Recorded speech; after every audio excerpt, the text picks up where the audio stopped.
सलाम, नमस्ते, सत श्री अकाल। मैं हूं रजा और आप देख रहे हैं रजाग्राफी middle east special report part 2। जी हां, एक बार फिर से 24 घंटे के भीतर ही भीतर मिडिल ईस्ट से कुछ और बड़ी खबर की रिपोर्ट्स आपके सामने रख रहा हूं। बता दूं कि एक बार फिर से अमेरिका ने धमकाया है ईरान को। अमेरिका ने कहा है कि अगर ईरान से बातचीत में कोई प्रोग्रेस नहीं होता है तो हम मिलिट्री एक्शन लेंगे।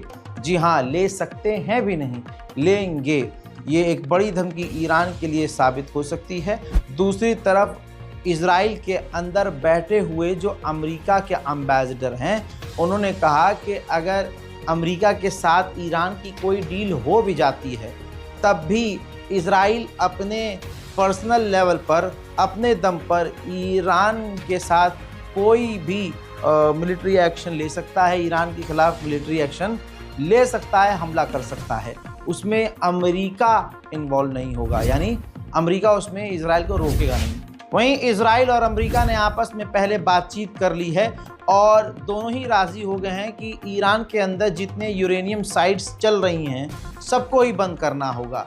जाहिर सी बात है, ऐसे तो ईरान और अमेरिका की ये डील ख़राब ही होगी। जब ईरान देखेगा कि अमेरिका अपने मन की बात तो नहीं रख रहा है, इजराइल से बात करके आता है और इजराइल का ही जो है, जैसे कहेंगे कि इजराइल की ही मांग अमेरिका के ज़रिए जो है इजराइल रखवा रहा है ईरान के आगे, तो ईरान कैसे मानेगा ये बातें? जाहिर सी बात है, ये डील ख़राब ही हो जाएगी। उधर एक बार फिर से इजराइल ने अमेरिका से रिपीट करते हुए कह दिया है कि ये सबसे सही मौका है ईरान पर हमला करने का। उधर ईरान ने जानकारी दी कि चौथी मीटिंग ओमान में अमेरिका के साथ सही तो रही, लेकिन कुछ डिफ़िकल्टीज़, कुछ प्रॉब्लम्स हमारे सामने आई हैं, लेकिन हम आगे इस बारे में अमेरिका से बात करेंगे। ईरान ने आधिकारिक तौर पर, यानी ईरान के विदेश मंत्री ने कहा कि परमाणु हथियार की ज़रूरत और परमाणु हथियार की जगह ईरान में नहीं है। टोन ईरान की चेंज हुई है दोस्तों। हालांकि ईरान के सुप्रीम लीडर पहले से कहते आए हैं कि हमें परमाणु की ज़रूरत नहीं है और जब ज़रूरत होगी तो हम 3 दिन से हफ्ते भर के अंदर परमाणु बना सकते हैं। उधर सऊदी अरब पहुंचे थे ईरान के विदेश मंत्री, जिनका स्वागत जो है किया गया बड़े अच्छे तरीके से। ईरान और सऊदी अरब के रिश्ते काफ़ी लंबे समय तक ख़राब थे, लेकिन लंबे समय के बाद रिश्ते ठीक हुए हैं। ईरान अपने रिश्तों को लेकर सऊदी अरब से मिलने के लिए और गाज़ा फ़िलिस्तीन के मुद्दों पर बात करने के लिए सऊदी अरब पहुंचा था, जिसके बाद सऊदी अरब की गवर्नमेंट मोहम्मद बिन सलमान के तमाम आला अधिकारियों से ईरान के विदेश मंत्री ने मुलाकात की है। आज मिडिल ईस्ट पार्ट 1 में मैंने आपको ये बताया था कि डोनाल्ड ट्रंप नेतन्याहू से चिढ़े हुए हैं, लेकिन अब खबर ये आई है कि नेतन्याहू भी डोनाल्ड ट्रंप से चिढ़े हुए हैं।